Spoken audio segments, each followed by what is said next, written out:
vanhu kana pane chinhu chamakamboona chinoitwa naJapresa chandakafarira ndechekuti paanonzi ari kubudirirawo mazuva anoso vamwe vatsiki vake kubendi kwake vanoridza vanotamba anomeka sure kuti vaonawo zvakanaka anotomeka sure kuti vaonawo zvakanaka dzingadaive dziri hembe taisa kuti pane mazuva aisponswa necheni chamwari aya aibva atomeka sure kuti bendi rese rakutopfekedzwa kudaro kuti vanhu vese valuke zviri fine akanzi kune kambani iri kumuchenesi anomeka sure kuti bendi rake riri kuchenawo vona vese anenge vakarawo masimati kubva pakadzivisa nafatima anenge akangochena chena zuva achionekera zuva Chana kubalenga tendao tenda iwe tenda ugofunwa zimwe Sasa pai babangu se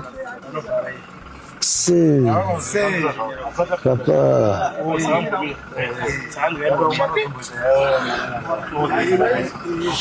babangu akomana kutenda kwangu kukuru babangu baba akuru mazuva dhenzi aziva kuti zvakamboita sezvidaro ikoko asi ndirikuona ndechekuti ka zvakamwewa zviri pamuri hazvina nozibvuta kana one day azizoti ndichati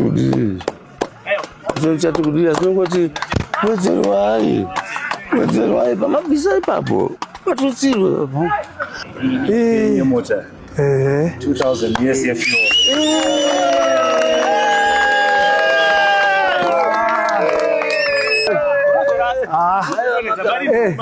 okay batabare andina mashoko ekutaura nezvadaitirwa nemukuru wemazuva kuti ndakangotaura nawo pafoni chete tisingazivi kuti foni koiya ichandipa mudziyo wakadai ati mukuru wanga waripo toda kutenda nemukuru wemazuva Aburi kuburai nekuti nezvashe zvorakwegwa rudo rwenyu remhando yepamusoro-soro parutani-tani pazanda rerimi nekudaro kunopendwa nemusingapere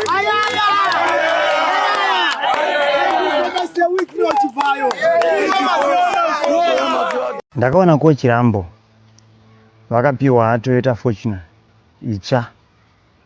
Pashure apo vakambenge vapiwa Toyota Aqua itsva na Say Wicknell Chivayo. Vakapiwa $20,000 kumashure uko. Vakapiwa stand 500 square meters kuruwa na Mr. Aaron Kumanja veUtaview. Vakapiwa zvinhu zvakawanda, pane chipatara chakatoti shoda kuvaita free medical checkups. Nekuda kwokuti vane chinhu chavakaita, vakapinda mukati megomba rakanga rine dhaka remasewage, ndove yevanhu yakaungana kubva kunzvimbo dzakasiyana-siyana kuti vanyurire mitumbi 3 yevanhu vakanga vawira vakafira mukati memasewage iwawo. Ndobva upenyu hwavo ukatoshandikwa sekutamba sekuseka. Ndichiongorora nyaya iyi ndakaona kuti pane chinhu chavakaita pa10 minutes chete vasati vaenda kusewage kuya kuti vanonyura vanhu vatatu ava. Vachirondedzera nyaya yavo ochiramba vanoti pavakareceiva call vakatombotanga varamba. Hanzi after 10 minutes ndakazodzamisisa pfungwa ndikati rega ndingobvuma ndingoenda ndinobatsira chero zvazvo zvisiri izvo zvandinofanira kunge ndichiita. He took a risk. Let's admit vakatora risk. I don't want us to argue kuti risk iyo yange yakanaka here kana yange yakashata, but let's agree that was a risk. Ndakatarisa nyaya ndinoona kuti upenyu hwavo hauna kushanduka pavakazotanga kupiwa mastand nekupiwa mafortuna nemaaqua. Upenyu hwavo hwakachinja pa10 minutes dzavakadzeya mukati mendangariro dzavo kuti ndoita here izvi kana kuti ndorega. Ipo paya ndo pakachinja upenyu hwavo. Pavakatomboramba vakange vatoita mistake, vakatozogadzirisa mistake yavo after 10 minutes dzavanotaura dziya. Unogona kunge wakatombobhaiza zveshuwa, but kana pawazotozviona kuti apa ndabhaiza ndakanganisa, kurumbidza kugadzirisa unogona nge wakutogamuchira mukana uchashandura upenyu hwako. It only took 10 minutes for Coach Rambo. 10 minutes between no and yes. 10 minutes between fear and courage. Zvenyu wakatoshanduka. Unazere pane zvimwe zvinhu zvinotinetsa, pane makomborero atakakava nekuda kwezvinhu zvatakaramba kuita, zvataive nemukana wekuita. Pane zvikomborero zvimwe zvakukunamatira, Mwari ndoda chakati, zvakavigwa kuseri kwevanhu vakaramba kuchengeta. Fees yekumusha, yenherera yekumusha kwenyu kuya $20 patemu yose, yakati handidi kuibhadhara nekuda kwekuti mubereki wacho akafa asina kurongeka. Aide akasiya arongera vana upenyu hwakanaka. Chimwe chandotodzidza ipapo ndechekutoti ma-opportunities auya akapfeka sema-opportunities. Anouya akapfeka setsvina, sekushandiswa, sekuitiswa, sekusevenzeswa, sezvinhu zvisina basa. So anoti isu nguva yese taivaziva Coach Rambo vachinyurura vanhu mumvura. Atamboziva Coach Rambo semunhu anoita basa rekunyurura vanhu mukati mendovesi. Asi izvozvo ndizvo zvakatozoita kuti vaite mbiri, vaite mari. Saka upenyu hunofamba pamwe pacho nekutora marisks. Ende risk inoita sekuti haina musoro.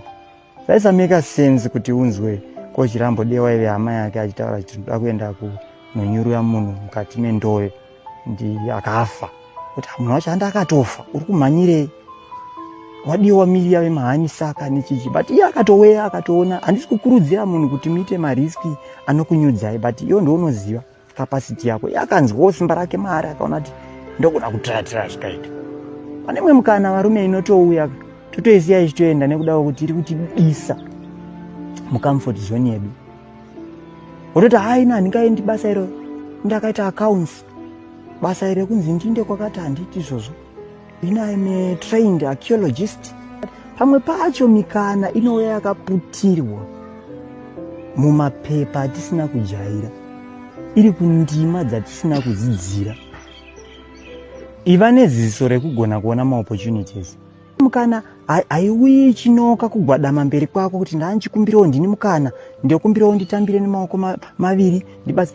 Vamwe tinochema nekuda kwemikana yatakasiya ichienda, yatakavhairiya kudai. Chimwe chikomborero chako chakavigwa seri kwemabasa etsvina ari kusema. Iwe funga kuti Rambo aizowanepo mumwe mukana wokuti kwanzi kune vamwe vanhu futi vawira mugomba resuweji vatatu.